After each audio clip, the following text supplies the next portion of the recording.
Hi there, maayong hapon sa tanan no. Kini na usab si Pastor Jackery Humawan Sintino, host pastor at Diplahan Grace Gospel Church of Christ. Thanks to Commission. Maayong hapon sa tanang mga kaigsuonan, mga kauban, kapasturan, mga silingan, og sa tanan akong mga friends sa Facebook nga nagpadayon sa pagpaminaw. Og even though prohibited pa nga tong mass gathering, pero makahimo gihapon kita sa pagpamalandong sa pulong sa Ginoo. So, let me share to you about the Word of God. Mubo lang kaayo ni nga kung i-share kaninyo nga makatabang sa atong espirituhanon nga bahin. Okay, so niini nga kahaponon dili ta magdugay akong i-share kaninyo ang pulong sa Ginoo sa timang nagaingon, peaceful living in an uptight world. Okay? Peaceful living in an uptight world.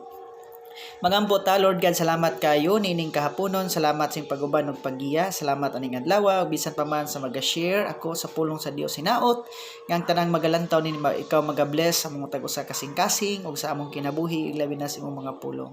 Kining tanang gisalig sa ngalan ni Jesus. Amen. Okay, so peaceful living in an uptight world. Okay? Malinawong pagpuyo ni ining uptight nga kalibutan. Uptight means chaos, no, kagubot, kakuyaw, kahadlok, no. Ilabi na ning COVID pandemic na to mga kaigsuona, no. So grabe kayo kakuyaw karon nga panahon. Pero gusto na ko share kani, how can we live a peaceful life, no? Okay? How can we live a peaceful life? So bisan kinsang tao gusto og malinawon nga huna-huna, no, bisan kinsa business person man ka, trabahanti ka, manager ka, engineer ka, or any positions, no, any job nga atong na-acquire or atong gitrabahuan, gusto ta og kalinaw sa huna-huna, no, because many people or most of the people facing pressures, okay, pressures, stress. So mao na pinakausas problemado kaayo bisag mga estudyante karon, no. So most of us have to admit that we experience more stress than peace. So mo na kasagaran nato nga giatubang karon, no. So kung mag-isgot tag stress, siguro mao na si realidad, no, unfortunate fact of life, no, in our modern world, no, mo na makita nato sa makita nato sa tong palibot, no, everyone is under stress. So everyone tense. Mo nang kasagaran mga millions of unsa ba na mga tambal sa stress, aspirins or unsa pa na stress tabs, no, millions ang ginahimo kada adlaw gumikan yang mga tawo mo inom lang ni ana. Pero kita giignan, no, nakabalo man ta nga too much stress is unhealthy. Okay, too much stress is unhealthy. So mo na makita nato nga dili maayo nga ma-stress ta, no? Normal lang stress pero unsaon nato sa paglikay. Now ang Biblia nag-ingon in Proverbs 14, okay, Proverbs 14 verse 30 nag-ingon dito, a heart at peace gives life to the body, but invirots the bones, no? A heart at peace gives life to the body, na makahatag og kinabuhi, makahatag og kalig-on, makahatag og kadasig. Na mga kaigsoona, no, we need three kinds of peace, no. So before ta mo mosulod yun sa message aning gitawag peaceful living in an uptight world, gusto na akong i-share una sa part 1, no, kani nga video, no, nang kinahanglan sa atong kinabuhi nga tulo ka importanteng kalinaw or three kinds of peace, no, magkanain laing kalinaw nga atong batunan unsaon nato or how can we live a peaceful life. Okay, the Bible talks about three kinds of peace. No, first, ang pinakauna niya na una nga peace nga atong i-acquire sa atong kinabuhi, spiritual peace. Okay, spiritual peace. So sa may but pasabot og spiritual peace. Ang spiritual peace, mo ni pinaka-important na we know that we have body, soul, and spirit. So in our spirit, kinahanglan tag kalinaw kay ngano man. Ngano nang kinahanglan man tag kalinaw? No, according to the Bible, we are sinners. We are enemies of God. No, in Romans chapter 5 verse 6, enemies of God. So kinahanglan tag spiritual peace. Spiritual peace between God and man. Okay, God and man nga naay kalinaw, no, matakdo ang relasyon sa Dios ug sa tao. Nganong kinahanglan man nato ang espirituhanong kalinaw? Kay tungod nahimo tang mga makasasala. Nahimulag ta sa kinabuhi sa Dios, nahimulag ta sa presensya sa Dios, mao na ang atong espiritu naa siya sa kagubot, nailalom sa sala, nailalom sa pagmando ni Satanas, and that's why we need spiritual peace. So ang spiritual peace matud pa in Romans chapter 5 verse 1 nag-ingon, therefore being justified by faith, we have peace with God through our Lord Jesus Christ. Therefore being justified by faith, no? Gi-justified ta sa Ginoo, gimatarong ta sa Ginoo through faith. Okay, sa hinungdan through Jesus Christ. Okay, through Jesus Christ na justified ang atong kinabuhi through faith. Through faith in Jesus Christ. So muna'y pinakauna nato, nahimo bang malinaw ang atong kalagkaron? Kung wala pa, Jesus Christ said, I am the way, the truth, and the life. No one comes to the Father but by me. And that He said in John chapter 14 verse 6. So spiritual peace. Kalinaw sa atong kalag, kalinaw sa atong espiritu, diha sa presensya sa Ginoo. Kaya nga naman, many people today, wala ka siguro asa sila paingon kung mamatay sila. Nas kagubot ang ilang kalag, wala kabalo. Many people I ask, no, where will you go when you die? Okay, so daha mga tao may wala ko kabalo, wala ko masayod. Nga naman, say mahadlok pa if we talk about death, but that is the reality of life. Na mga kaigsuonan, usa sa pinaka-importante kaayo nga ato ang batunan ang espirituhanong kalinaw atong saligan si Ginoong Hesukristo nga nagpakamatay dito sa cross tungod og alas tong mga sala. Ikaduha, okay, number 2, no? Number 2, kinds of peace. First, spiritual peace. Second one, emotional peace. Okay. Primero, we need to have the peace with God. The second one, the peace of God. No? With, first, then, peace of God. Kay nabatunan naman nato ang kalinaw sa Ginoo ganina sa spiritual peace.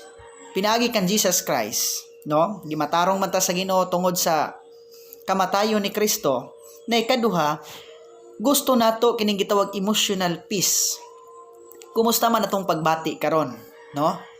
Nabata sa kalinaw or naa sa kagubot, naa sa kaguol, naa sa kasubo, naa sa ka-pressure, na wala tay gitawag nato kalinaw sa unahuna. In Colossians chapter 3, matud pa do, let the peace of God dwell in your hearts, or let the peace of God rule in your hearts, no? Rule or dwell, okay? So muna pinaka-importante karon ang atong mga emosyon, atong isubmit, atong isurrender sa Ginoo. Kay kung ang atong emosyon ang atong sundon karon, posible nga ang atong emosyon wala gyud siya kalinaw, no? Kasagaran mo ingon ta, no? Nakaingon ba kasi mong kagalingon, gusto na kong upalayo, nakaingon ba tas ng kagalingon, tired, I'm so tired, no? Every night, no? Imong hunahuna, daghan kay kagihunahuna, racing, no? Nag-racing ang imong mga panghunahuna, no? Bisan pag mulakaw ka, bisan pa og moadto kag layong dapit, mga beach or sa ba nga mga lugar nga nindot, but your mind still under stress. But your mind is still stressed. No? Ruin, chaos, wala tay gitawag peaceful mind. So usa sa atong usay mo dili na to, we cannot run in ourselves. We cannot run ourselves. So we need emotional peace comes from God. So mo nay pinaka-importante kaayo nang ginahanglan ta og emotional peace. So atong mga kasing-kasing atong mga pagbati tugutan nato ang Dios matud pa, let the peace of God dwell in you richly. Colossians 3:15. So through prayer, reading the Bible, makatabang kaayo sa atong kinabuhi. Okay, the three kinds of peace: spiritual peace, emotional peace, and number 3, relational peace. Sa maning relational peace? Spiritual peace, peace with God. Emotional peace, ang peace comes from God. Peace from God, moral sa tong kasing-kasing, and the third one, relational peace. Okay, relational peace mean peace with other people. peace with other people. In Romans chapter 12 verse 8, it says, if it is possible, as far as it depends on you, live at peace with everyone. So, sa di sa maka-stress na to, no? Kanhing wala tay maayong relasyon sa atong isig katao. Okay? Daghan tag kaaway, daghan tag kabikil, daghan tag dili ganahan tao, na mga tao di ganahan to, di po ganahan nila. No, it affects our mind, no? Usa sa wala tay maayong kalinaw sa atong isig katawo, ikaw usa ka amo, wa kay maayong relasyon sa imong mga employee, ikaw employee kay relasyon sa imong makauban o sa imong amo, it gives you stress. Okay? So dili ta makatulong niya na. So kung mahimo ang gigon sa Biblia, no, relational peace reduces conflict. So likay na to ning gitawag mga conflict. Kay usa na gyud nga makatrouble sa atong mga pang huna-huna. We must know from experience the relationship can be source of stress.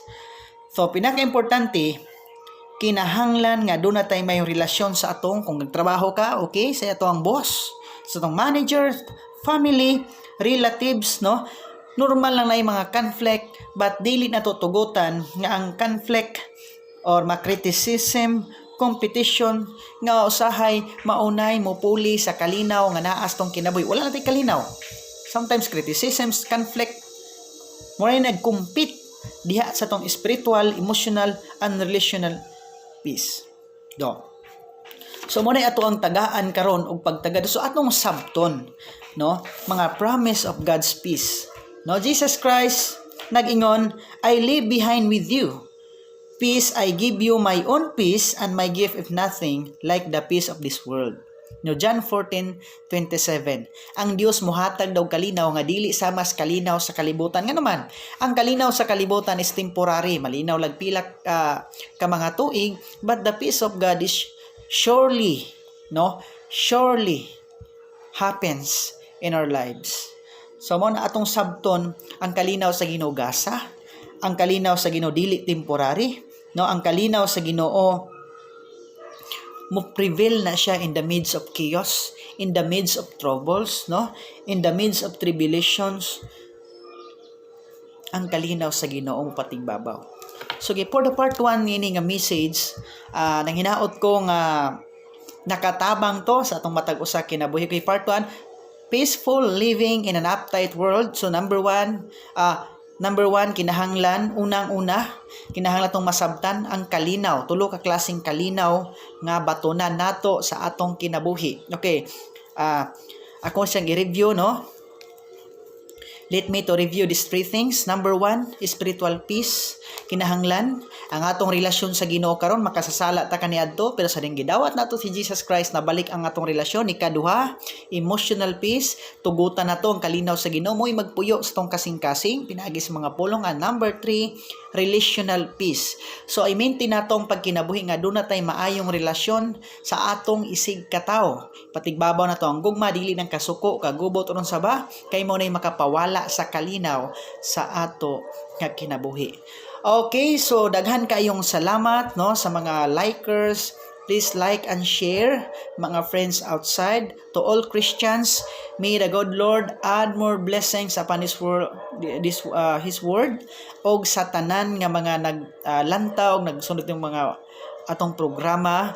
And by the way, mga kaigsoon, 97.5 Bida FM, this 3 to 5 p.m. in the afternoon.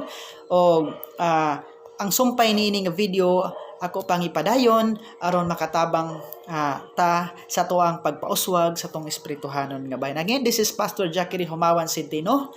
O God bless sa tanan. Hinaot nga Dios magapanalangin o sa pang adlaw-adlaw natong pagkinabuhi.